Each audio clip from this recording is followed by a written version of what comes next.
ఎంతసేపు కేసీఆర్ గారి మీద పడేడ్చుడేనా?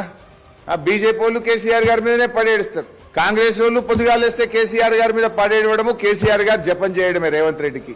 చిచ్చాట్లు పెట్టుడు, ప్రభుత్వ పైసలతో ఎన్నికల ప్రచారాలు చేసుడు, కేసీఆర్ గారి మీద పడియేయడమేనా? రాష్ట్ర హక్కులు కాపాడరా? మీకు బాధ్యత లేదా? మీరు కుర్చీలో కూర్చున్నది మన రాష్ట్ర హక్కులను ఆంధ్రాకు దారాదత్తం చేయడానిక, మన హక్కులు కాలరాయడానిక? నీకు ఆ హక్కు లేదు. మీరు అట్లా చేస్తుంటే, రాష్ట్ర ప్రయోజనాలు దెబ్బతింటే బీఆర్ఎస్ పార్టీ చూస్తూ ఊరుకోదు. అవసరమైతే బీఆర్ఎస్ ప్రత్యక్ష పోరాటానికి సిద్ధమైతది. త్వరలో కేఆర్ఎంబీ ఆఫీసును ముట్టడిస్తాం.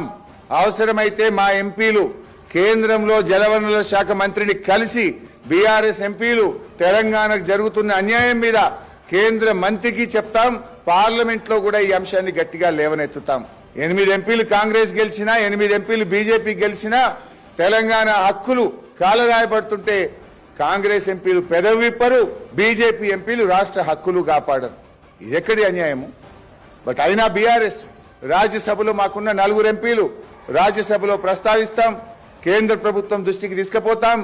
బీఆర్ఎస్ ఆధ్వర్యంలో కేఆర్ఎంబీ ఆఫీసును ముట్టడించి మేము ఒత్తిడి పెంచుతాం. ఈ రాష్ట్ర హక్కుల కోసం బీఆర్ఎస్ పోరాటం చేస్తుంది.